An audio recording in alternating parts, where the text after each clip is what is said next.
G'day everybody, welcome back to another episode of Crafted by Tim, and guess what? Today I just got paid.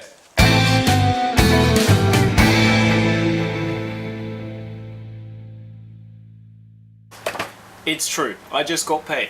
However, I'm not actually going to be using very much money for this particular build.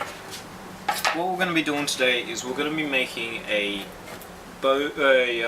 arrow box. Basically, something to keep all your arrows in to protect them. If you travel with your arrows, if you take them interstate or even to other countries, international, this is going to be that sort of option for that. So we're going to actually be using, well, I'm going to be mainly using reclaimed timber. So these are going to make up the supports that actually hold the arrows, just sort of like an arrow rack. And this is basically supports for underneath a bed. I believe they're made out of pine, and it was basically just a cheap bed from IKEA, and it comes with all these nylon straps attached to them. We just took off the nylon straps and there you go. Really cheap option for getting wood. Next part is going to be the sides. So for these sides, I've come up with a design that would implement these, or this, which are just hardwood Jarrah floorboards. So they're really easy to get your hands on because they're all offcuts. Some of them are a little bit, a bit iffy, but they're still quite good for doing what we're going to be doing. You're only going to need a little bit of it. And for the bulk of the box, aka like the top and the bottom, I'm going to be using these. These are hardwood stakes that I found lying around the house. You guys want to hear a steak joke? I know you do. So I walked into the butcher's the other day, and there was what society nowadays calls a little person, a very short person behind the counter. He was serving everyone. So I walked in and we were just having like a friendly sort of chat, and he turns around and he says, "Well, I reckon I can do anything that you can do." I said, "Oh, alright. You see that meat up there on the tall shelf there? I bet you can't reach that." So he looked up, he turned to me and he said, "You know what? You're right. Stakes are too high." Now I did do a quick Bunnings search, and it did say that they have some that are, these are 45 by 45 mil. The ones at Bunnings said that they were 50 mil, 50 by 50 mil. So, and there was like $25 for 6, so half a dozen. So that's not too bad. Anyway, so a while back I did in fact make a box just to hold my arrowheads, and it looks kind of like a little medieval chest sort of thing. And inside I got just an emergency blanket.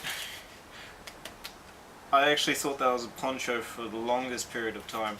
I just thought, oh yeah, poncho, because they come in the same packets, emergency poncho. I got a few band-aids in here. I got a spot for my broadheads, a spot for my regular arrowheads, the combination heads, spot to keep all my inserts, blunts, and then a spot for assorted tools and adhesives and that sort of thing. So yeah, this is kind of what I'm gonna go for, except of course this one's going to hold arrows as well. The main reason why I'm actually doing this is because I recently went to the Perth Shot Expo and I picked up a set of a dozen arrows, and now I've started to realize how much just having them out and having them get knocked against everything isn't a great idea. So if I can make a box for them, I think that's going to be a really good way of keeping these arrows safe. So for some reason I actually lost my audio here, but basically this is the arrow rack. Currently there's only 5 arrows in here, however it can hold up to about 30 arrows, 8mm diameter arrows. So the next arrow rack that you'll see me make in a second is actually for holding 10mm arrows, which will probably end up being homemade arrows.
Okay, so what I'm basically doing as of currently with this drill, I'm drilling out a series of 6mm holes which fit these 6mm dowels. So many 6mm dowels. And basically I'm using these 6mm dowels to join everything together that you see here. So it goes like that, this goes into this one sits down onto these 4, this one sits on the end, and basically I still have 1, 2, 3, 4, 5, 6, 7, just 7 panels to go. I know, just 7. And then that's this side done, and I have to do it again for the next side. So yeah, basically got a lot of work to do. I've got work tomorrow, so yeah, catch you Sunday.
Now if you don't actually have a thicknesser, you can use a belt sander, as in like a handheld belt sander or a palm sander, and it'll take a hell of a long time, but hell, you could probably do it with a few chisels, maybe a planer, or even just sandpaper. That would take a very long time. I don't recommend that, but you could do it, if you really wanted to. I don't know why you want to. Okay, so she's fresh off the, out of the thicknesser. There's still quite, because this side didn't actually end up, like, this side didn't finish drying completely with the glue and the whatnot. It does actually have some large gaping holes where that need to be filled. However, I'm going to show you a trick on how to disguise all of this, and I know I went a little bit deep with the thicknesser, but I really wanted it just to be all flat. But on the other side, which is going to be the base, it didn't actually turn out too bad. It's pretty well fine. Of course, I will be trying to fill in some of these cracks, and it's not here. And yeah, but for now, I'm going to work on the inside so I can set up the frame for this bottom side. Start with a quick vacuum.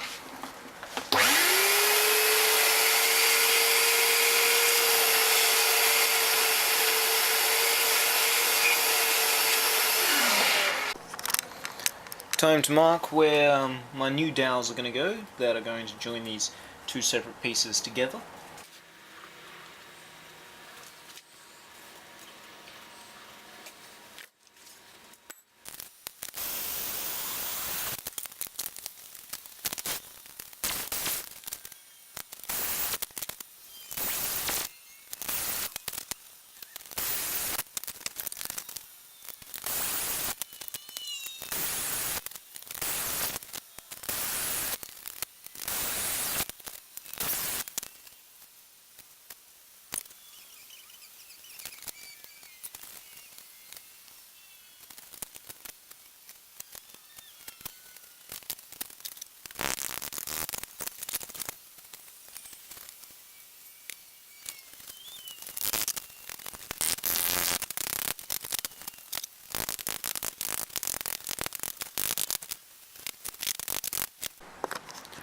Okay, so now that this is all glued up, I'm going to leave it for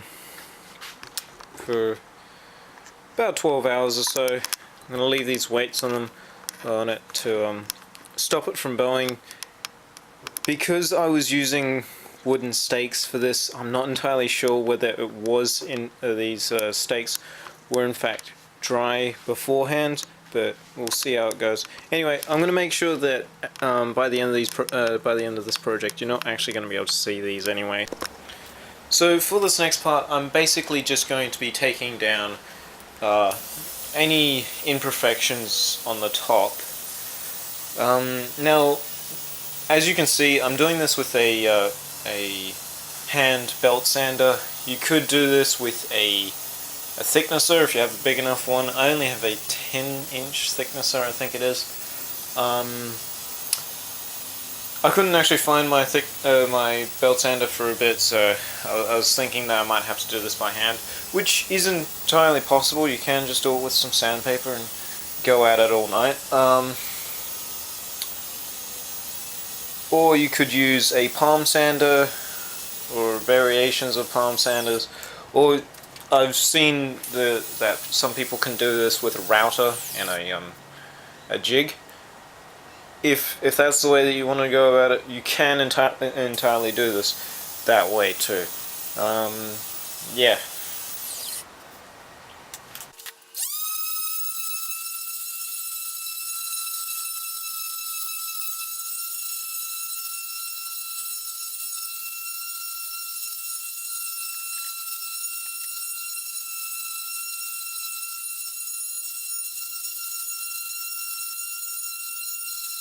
Next step, the frame. Originally, I was going to use floorboards for the sides, these things. However, I can't really find any that are going to be long enough for these particular sides. So,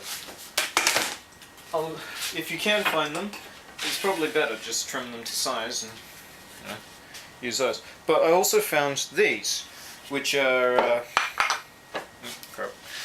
They are, I think, 20mm by 45, and they come in various lengths. I think they used to be posts of some kind.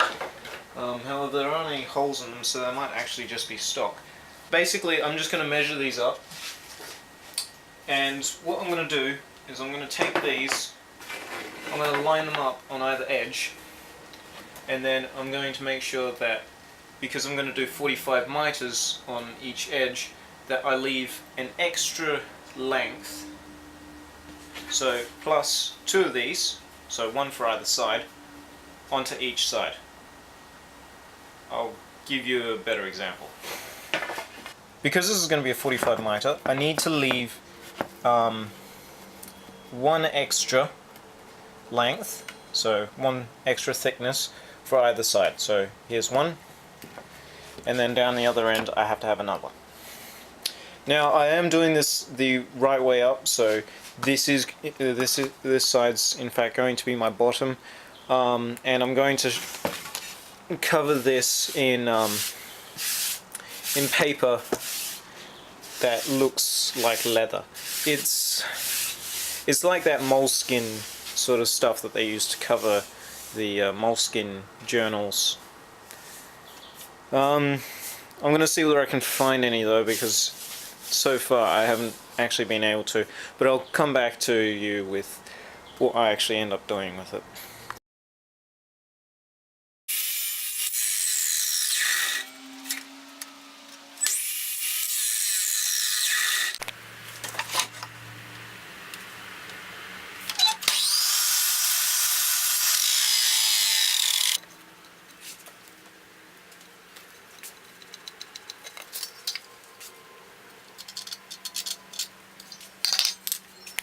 So already you can start to see sort of my design forming, and I'm so excited because this is actually turning out really well.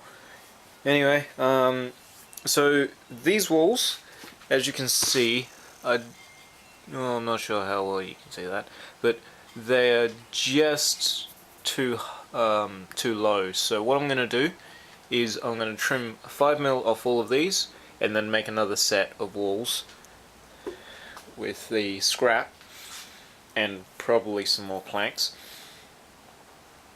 and then I'll take those down to 40 as well, and then I'll be starting to work on the top.